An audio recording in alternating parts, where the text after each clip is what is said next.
Militante insoumise. Quelques mots sur l'implication du groupe local de la France insoumise de Vitry dans la liste écologique, sociale et citoyenne en relation justement avec ce programme que nous avons décliné en partie. Bon, déjà je voudrais dire que c'est une belle campagne et pour ça je pense qu'on peut tous se féliciter, on peut s'applaudir même pour les semaines passées et pour la semaine à venir qui va être la plus importante.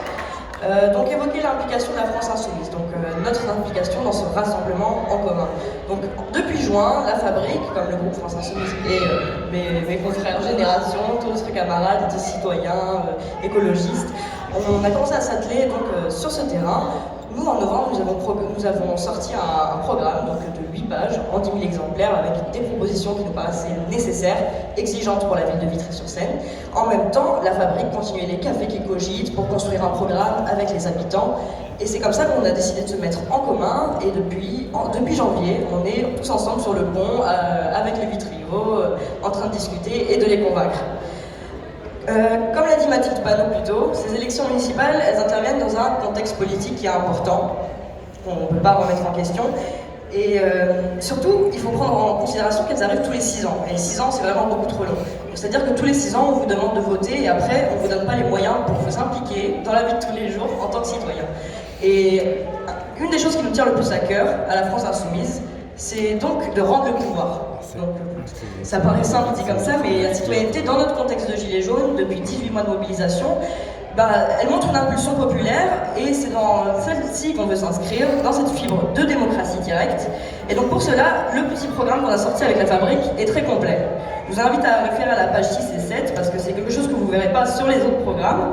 On vous propose de créer un droit de saisine qui permettra à 600 pétitionnaires d'interpeller le conseil municipal, un référendum d'initiative communale, et ça on est les seuls, c'est-à-dire avoir des conseils de quartier avec pour animateurs et présidents des habitants élus par les habitants, donc pas des gens issus du conseil municipal. Donc ça, ce serait la démocratie réelle et c'est ce qu'on veut faire. Donc ces engagements, ils s'inscrivent aussi pour nous dans ce qu'on appelle la 6ème République et qui doit passer pour nous par une démocratie municipale populaire. Pour cela, on s'inscrit en même temps donc sur la démocratie et sur l'exigence écologique que vous savez être au cœur au même temps de nos préoccupations. Donc cette campagne, surtout, comme tu l'as dit aussi, c'est menée sous l'influence du greenwashing alors chez tous nos opposants, donc tous ils sont devenus verts.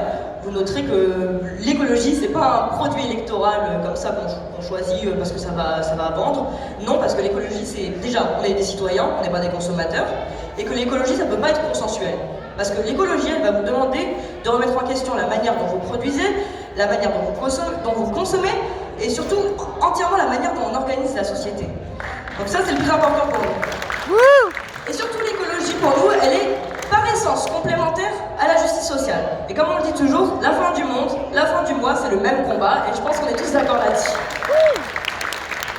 Bon, le petit mot sur l'aménagement de la ville et de l'emploi. Les Vitriots n'ont plus à être condamnés à traverser toute l'île de France pour trouver du boulot. Non, on devrait pouvoir en réimplanter ici. Et surtout, le logement, c'est le premier cadre de vie. Et à Vitry, ça doit être renforcé. Les locataires doivent être écoutés, ils doivent être respectés, et la ville doit assumer son autorité et ses responsabilités pour l'entretien du cadre de vie, du patrimoine social, et notamment de la CEMIS. Ça, je vous apprends rien. Bon, pour finir, cette semaine, elle est décisive. Je n'ai pas à vous le rappeler. Et surtout, je pense que le fait qu'on soit tous là ce soir, ça montre qu'on est prêt à assumer des responsabilités. Dans cette démarche de citoyenneté républicaine, conquise par les Vitriots.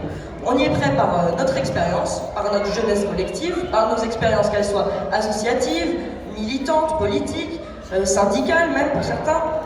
Donc cette démarche, elle va faire gagner notre ville et ses habitants. Donc le 15 mars, non seulement on va donner une bonne claque au gouvernement Macron, mais en plus on va montrer les futurs jours heureux qui sont possibles à Vitry-sur-Seine. Et pour cela, on va montrer que Vitry a besoin de cette énergie verte de l'exigence écologique, rouge de la justice sociale et jaune de la démocratie réelle. Merci. Bravo!